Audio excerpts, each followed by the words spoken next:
Marcus Thompson was having the worst day of his life. The 24-year-old college dropout had just been fired from his third job in 6 months. His girlfriend had broken up with him the night before, and his landlord was threatening eviction. Walking through the crowded streets of London, Marcus felt like the world was against him. He had come to England 2 years ago with big dreams. His parents had saved every penny to send him abroad for education, but Marcus had dropped out after failing multiple courses. Too ashamed to return home to his small town in Ohio, he had been struggling to make ends meet in London ever since. That afternoon, Marcus found himself near Buckingham Palace. Tourists were everywhere, taking pictures and admiring the famous red-uniformed guards who stood perfectly still at their posts. The Queen's Guard, with their tall black hats and serious expressions, had become symbols of British tradition and discipline. Marcus watched as people tried to get reactions from the guards. Children made funny faces, adults told jokes, and teenagers took selfies right in front of them. The guards remained motionless, their eyes staring straight ahead, completely ignoring everyone around them. Their training was legendary. They were taught to remain absolutely still and silent no matter what happened around them. Standing there in his wrinkled clothes and worn-out shoes, Marcus felt a wave of anger wash over him. These guards, he thought, represented everything he couldn't have. They had respect, purpose, and steady jobs. They were admired by thousands of people every day. Meanwhile, he couldn't even keep a job at a coffee shop. A group of well-dressed tourists nearby were praising the guards' dedication and professionalism. One woman said, "Look at how disciplined they are. Such honor and respect for their duty." Her words stung Marcus deeply. When was the last time anyone had said anything positive about him? The more Marcus watched, the angrier he became. He started thinking about how easy these guards had it. All they had to do was stand there and look important, while he struggled to survive in a foreign country. His resentment grew with each passing minute. Other visitors were being respectful, maintaining proper distance and speaking in hushed tones. Parents were teaching their children about the importance of these guards and their role in protecting the royal family. The atmosphere was one of reverence and admiration, but Marcus wasn't feeling reverent. He was feeling bitter, frustrated, and desperate for attention. In his twisted thinking, he began to see the guards not as dedicated servicemen but as symbols of a system that had rejected him. He started moving closer to one particular guard, a tall man who couldn't have been much older than himself. The guard stood at attention near the main entrance, his red uniform pristine and his posture perfect. His rifle was positioned exactly as regulations demanded, and his face showed no emotion whatsoever. This was Guardsman James Mitchell, a 26-year-old who had served his country with pride for 4 years. Marcus didn't know anything about James's background, his training, or his dedication to duty. He didn't know that James had worked incredibly hard to earn his position, that he supported his elderly mother, or that he took his responsibility to protect the royal family very seriously. All Marcus saw was someone who seemed to have everything he lacked. As tourists continued to admire the guards, Marcus felt his anger building to a dangerous level. He was about to make a decision that would change both their lives forever. The crowd around him continued their peaceful observation, completely unaware that one angry young man was about to shatter the respectful atmosphere with an act that would shock everyone present and create consequences no one could have predicted. Marcus stepped closer to Guardsman Mitchell, his heart pounding with a mixture of anger and reckless determination. The respectful distance that other tourists maintained meant nothing to him now. He was operating on pure emotion, driven by months of frustration and failure. "Hey there, toy soldier," Marcus called out loudly, his American accent cutting through the peaceful murmur of the crowd. Several tourists turned to look, surprised by the harsh tone. James Mitchell remained perfectly still, his training kicking in automatically. He had dealt with difficult visitors before, but something about this young man's energy felt different, more volatile. Marcus moved even closer, now standing just inches from the guard's face. "I'm talking to you, pretty boy. What's it like playing dress-up for tourists all day?" His voice was getting louder, and more people were starting to notice the disturbance. Parents began pulling their children away, sensing trouble brewing. The insults continued to flow from Marcus's mouth. He called the guard useless, questioned his manhood, and made crude jokes about his uniform. Each word was designed to provoke a reaction, to break through the professional composure that Marcus resented so deeply. But James Mitchell continued to stare straight ahead, his face showing no emotion despite the personal attacks. Other guards nearby could hear what was happening, but they too remained at their posts. Their training was absolute. No matter what verbal abuse they faced, they were not to break character or abandon their duties. This discipline only made Marcus angrier. He felt like he was being ignored, dismissed as unimportant. "Look at me when I'm talking to you," Marcus shouted, his face now red with fury. Tourists were backing away, some taking out their phones to record what was happening. Security personnel in the area began moving closer, but they were still assessing the situation, hoping it wouldn't escalate further. Then Marcus crossed a line that would change everything. In a moment of pure rage and poor judgment, he reached out and shoved James Mitchell hard in the chest. The trained soldier, caught slightly off guard by the physical contact, took a small step backward to maintain his balance. The crowd gasped audibly. Physical contact with a Queen's Guard was absolutely forbidden, and everyone knew it. What had started as verbal harassment had suddenly become a serious incident with real consequences. The atmosphere shifted instantly from uncomfortable to genuinely frightening. Marcus seemed to realize what he had done, but instead of backing down, he doubled down on his aggression. "There, I got a reaction out of you, didn't I? Not so tough now, are you?" He was breathing heavily, his fists clenched, seemingly ready to escalate even further. James Mitchell's training was being put to the ultimate test. Every instinct told him to respond to the physical assault, but his duty as a Queen's Guard demanded absolute discipline. The tension in his jaw was the only sign that he was struggling internally with the situation. The tourists around them were in shock. Many had never seen such disrespectful behavior toward the guards, and they didn't know what to expect next. Children were crying, and adults were frantically trying to move to safety while still watching the unfolding drama. Security forces were now moving quickly toward the scene, their radios crackling with urgent communications. This was no longer a minor disturbance that could be ignored. A foreign visitor had physically assaulted a member of the Queen's Guard in front of dozens of witnesses.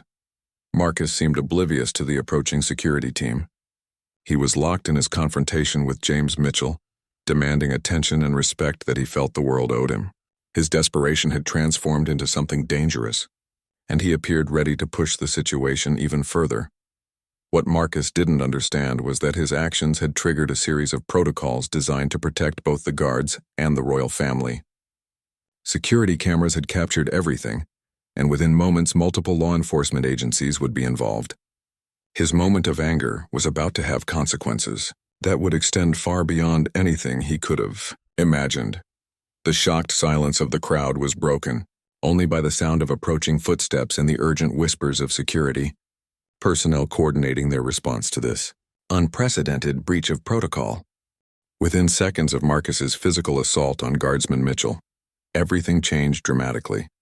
The peaceful tourist atmosphere vanished as if someone had flipped a switch. Armed police officers appeared from multiple directions, moving with swift precision that showed this was not their first security incident.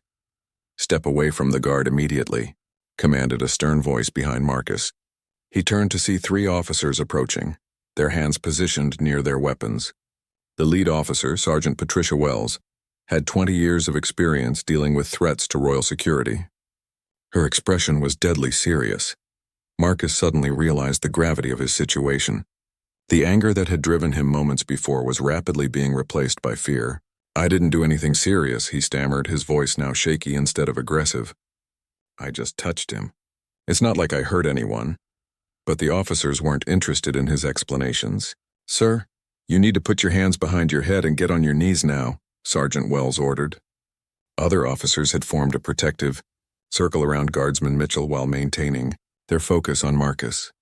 The crowd of tourists watched in stunned silence as Marcus was forcefully taken to the ground and handcuffed. Many were still recording with their phones, capturing every moment of his arrest. What had started as a typical day of sightseeing had turned into an international incident.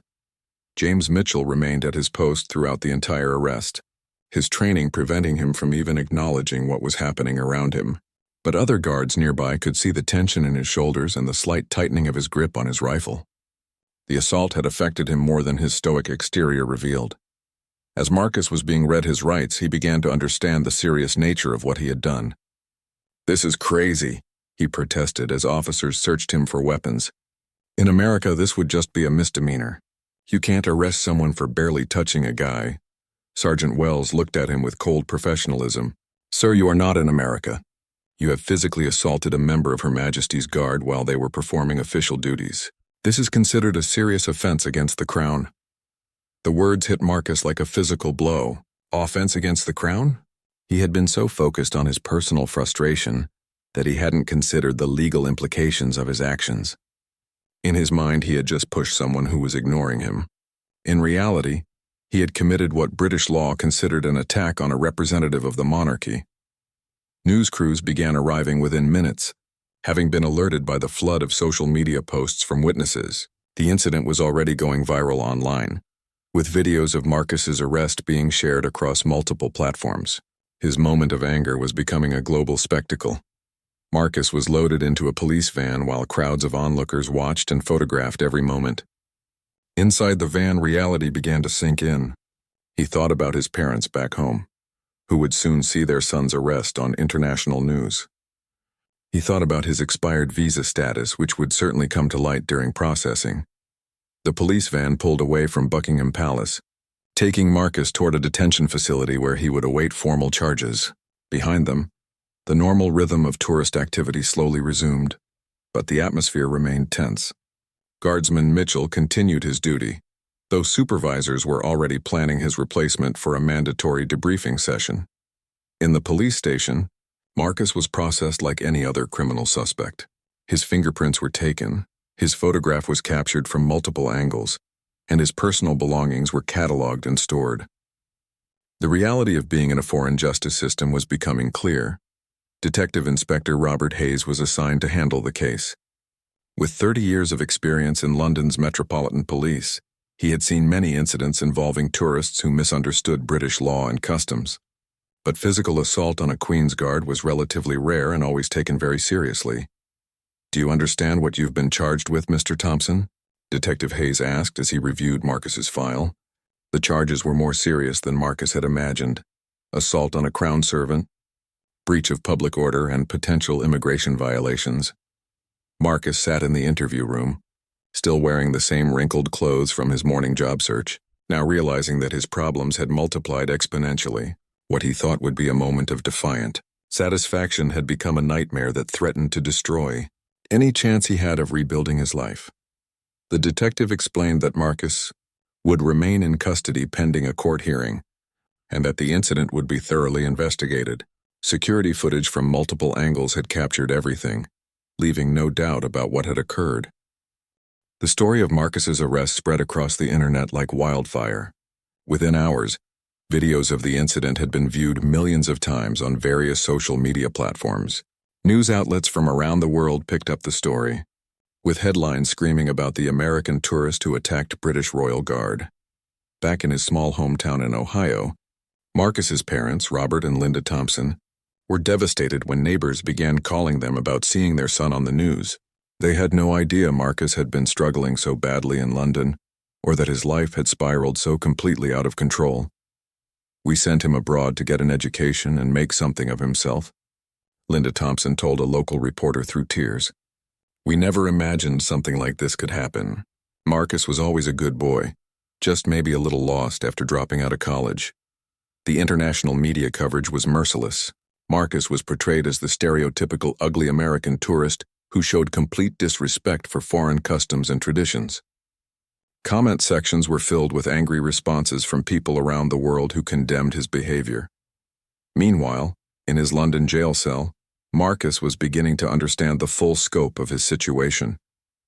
His court-appointed lawyer, Sarah Chen, explained that he was facing multiple serious charges that could result in significant jail time and deportation. "The Crown Prosecution Service is treating this very seriously," Ms. Chen explained during their first meeting. "Assault on a Queen's Guard is not just a simple battery charge. It's seen as an attack on the institution of the monarchy itself. You could be looking at several years in prison." Marcus felt his world collapsing around him. "But I barely touched him," he protested weakly. "I was just having a bad day. I didn't mean anything by it." His lawyer shook her head. "Intent matters less than actions in this case. The law is designed to protect these guards precisely because they cannot defend themselves while on duty. Your assault put Guardsman Mitchell in an impossible position. For the first time since the incident, Marcus began to think about James Mitchell as a real person rather than just a symbol of his own frustrations. He learned that the guard was a decorated soldier who had served tours in Afghanistan and had chosen the prestigious position with the Queen's Guard as a way to continue serving his country. The preliminary hearing was scheduled for the following week, and Marcus's case had attracted significant public attention. Protesters gathered outside the courthouse, some demanding harsh punishment for his disrespectful behavior, while others argued for understanding and mercy for a young man who had clearly lost his way. Detective Inspector Hayes continued his investigation, interviewing witnesses and reviewing security footage from multiple angles. The evidence was overwhelming, but he also began to understand the personal circumstances that had led to Marcus's breakdown. This young man isn't a hardened criminal, Hayes explained to his colleagues. He's someone who made a terrible decision at the lowest point in his life. That doesn't excuse what he did, but it helps explain it. During this time, something unexpected began to happen. James Mitchell, the guardsman who had been assaulted, started receiving messages of support from people around the world. His professionalism and restraint during the incident had impressed many who saw the videos, but Mitchell was struggling with the aftermath more than anyone realized. Despite his training and professionalism, being physically assaulted while unable to defend himself had left him shaken. His commanding officers had ordered him to take time off and seek counseling, which was standard procedure after such incidents. In their separate counseling sessions, both Marcus and James began to process what had happened from their different perspectives. Marcus started to understand how his personal problems had led him to hurt an innocent person, while James worked through the feelings of helplessness he had experienced during the assault. The media coverage continued to intensify as the court date approached. Legal experts debated the appropriate punishment on television programs, while social media remained divided between those calling for maximum punishment and others advocating for rehabilitation rather than retribution. Marcus's parents managed to scrape together enough money to fly to London, hoping to support their son and somehow help minimize the damage to his future. They were shocked by what they found when they visited him in jail. A broken young man who barely resembled the confident boy they had sent abroad 2 years earlier. "I've ruined everything," Marcus told them through the prison phone, tears streaming down his face. "I've embarrassed you, embarrassed our country, and hurt someone who didn't deserve it. I don't know how to fix this." His father, a hard-working factory supervisor who had never been in trouble with the law, struggled to find words of comfort. "Son, we still love you, but you need to take responsibility for what you've done and try to make it right somehow." As the court date approached, both Marcus and the public awaited to see how British justice would handle this international incident. The day of Marcus's court hearing arrived with unprecedented media attention. Reporters from dozens of countries lined up outside the Westminster Magistrates' Court, while police barriers held back crowds of onlookers and protesters. The case had become a symbol of international relations, respect for tradition, and personal accountability. Inside the courthouse, Marcus sat nervously beside his lawyer, wearing a borrowed suit that his parents had managed to purchase. He looked nothing like the angry young man who had assaulted the guard just weeks earlier. The weight of his actions and their consequences had transformed him into someone who appeared genuinely remorseful and frightened. Judge Margaret Harrison, a veteran of the British legal system with over 20 years of experience, entered the courtroom with the gravity befitting such a high-profile case. She had reviewed all the evidence, witness statements, and character references that had been submitted by both sides. The prosecution, led by Crown Prosecutor David Williams, presented their case methodically. Security footage was shown multiple times, demonstrating clearly how Marcus had approached Guardsman Mitchell with obvious aggressive intent, delivered verbal abuse, and then physically assaulted him. "Your Honor," Prosecutor Williams stated firmly, this was not a momentary lapse in judgment. The defendant approached the guard with clear hostile intent, continued his verbal assault for several minutes, and then escalated to physical violence. This attack strikes at the very heart of British institutions and cannot be treated lightly.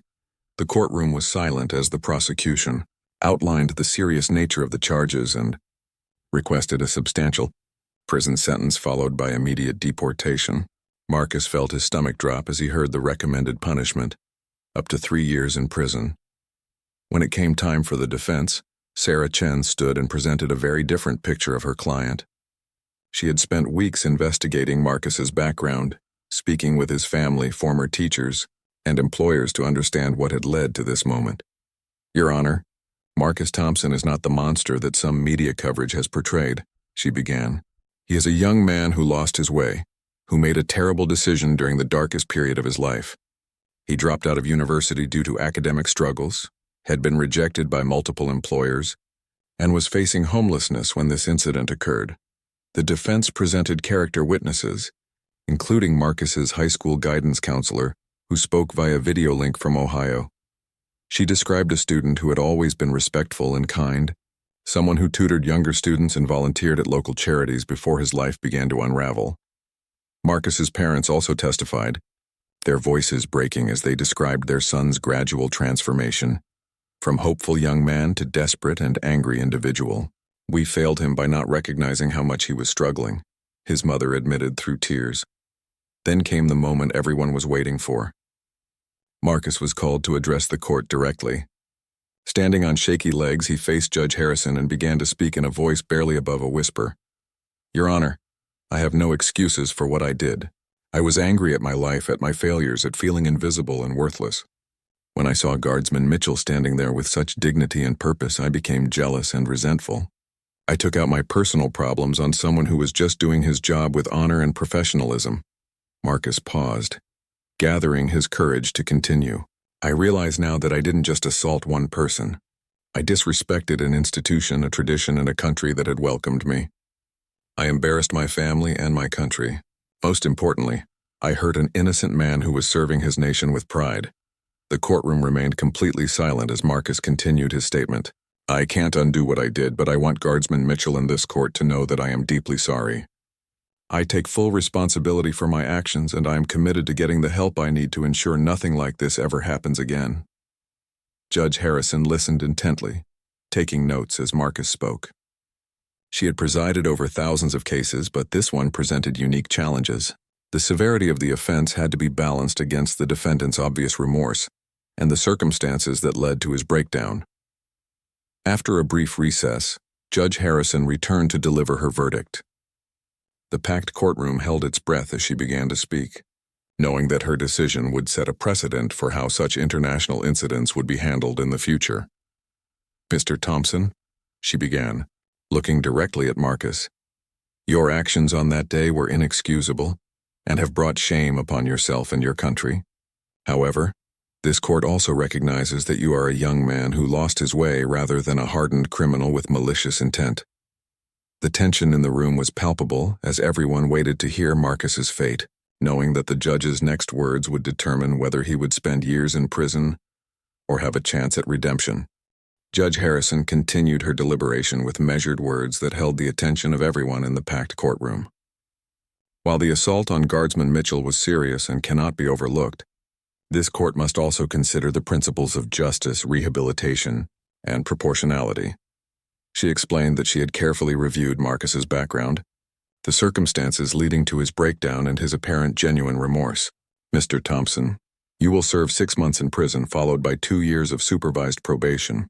You will also be required to complete 200 hours of community service and undergo mandatory counseling for anger management and personal development." Marcus felt a mixture of relief and continued fear. 6 months was far less than the maximum sentence he could have received, but prison time was still prison time. Judge Harrison wasn't finished, however. "Furthermore," she continued, "you will write a formal letter of apology to Guardsman Mitchell, and you will participate in a cultural education program about British history and the role of the monarchy. Upon completion of your sentence, you will be deported to the United States and banned from re-entering the United Kingdom for 5 years." The courtroom erupted in whispers and camera clicks as reporters rushed to file their stories. Marcus's parents embraced each other, crying with relief that their son wouldn't be spending years behind bars, while also understanding that his life had been permanently changed by his moment of anger. During his 6 months in prison, Marcus had time to truly reflect on his actions and their consequences. He shared a cell with other inmates who helped him understand how fortunate he was to receive such a relatively lenient sentence. Many of them were serving much longer sentences for far less serious crimes. Marcus used his prison time productively.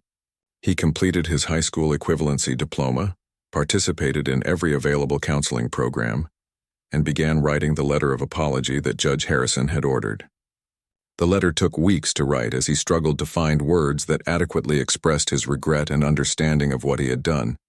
Meanwhile, Guardsman James Mitchell had returned to his duties after completing his mandatory counseling. The incident had affected him more deeply than he initially realized, but the support from his fellow guards and the public had helped him process the experience. He had received thousands of letters from people around the world praising his professionalism and restraint. When Marcus's letter of apology finally arrived, James read it carefully. The letter was several pages long and demonstrated a level of self-awareness and genuine remorse that surprised him. Marcus had clearly spent considerable time thinking about the impact of his actions, not just on James personally, but on the institution he represented. "I realize now that when I assaulted you, I wasn't just attacking a person," Marcus wrote. "I was attacking everything you stand for. Duty, honor, service to something greater than yourself.